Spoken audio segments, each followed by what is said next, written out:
ह हमारा इशू यहाँ से ये स्टेम होता है कि not so long ago we were a part of India, ठीक है ना, ग्रेटर इंडिया जिसको अगर आप कह सकें, और हम बस उससे एसोसिएट नहीं होना चाहते।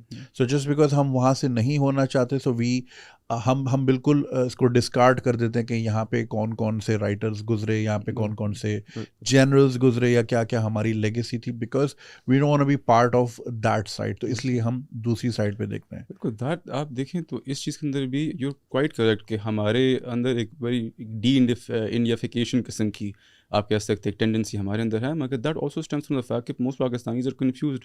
हमें कभी ये नहीं बताया गया कि एंशिएंट इंडिया, ब्रिटिश इंडिया और रिपब्लिक ऑफ इंडिया क्या चीज़ है। मतलब आपके पास जो एंशिएंट इंडिया था, मतलब that was a vast reason.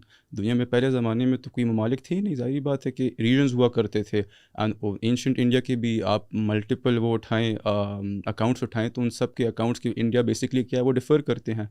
The word India itself comes from Sindh, आपको पता होगा इस बात का। ये जो हिंदुस्तान का आपके पास concept, the first time the word Hindustan was used in the Naqsh e Rustam inscriptions of Iran, जब उनका ससेनियन एम्पायर होता था वहाँ पे, तो Hindustan was only the name of their province on Sindh. Hind भी जो था, initially it was only the name of Sindh, then it expanded. आपके पास मल्टीपल जियोग्राफर्स आए at multiple time, they gave multiple descriptions of what exactly India is.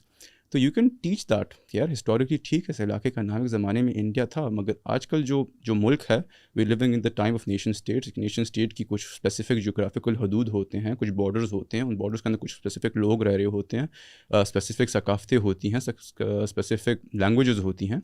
तो वही languages, वही सकाफ़तें, वही लोग उस मुल्क को रिप्रेजेंट करते हैं। यानी आपने अपने मुल्क का नाम अगर इंडिया रखा है तो that's good for you, that's a very brilliant move on Nehru's part, मगर it doesn't mean that you have some outright claim on things which are not a part of your country. Your country is a post-colonial state, same as ours.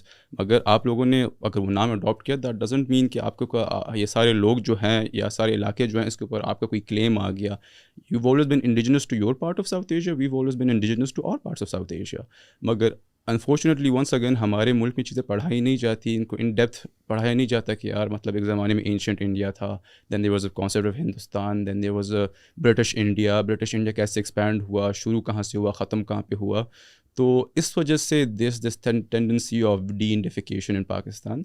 वरना अगर बच्चों को ठीक तरीके से पढ़ाया जाए कि यार जो आजकल का इंडिया है, it's the same as your country, it's a modern construct, they only adopted the name of India in 1947, and that was, I believe that was one of the best things that Nehru did for their country, because they've shown it off as a civilizational state. उन्होंने बोला कि यार हमारा एक civilizational state है। They've always acted as if they've existed much before their actual existence, and that has worked quite pleasantly for them, क्योंकि दुनिया भी यही मानती है।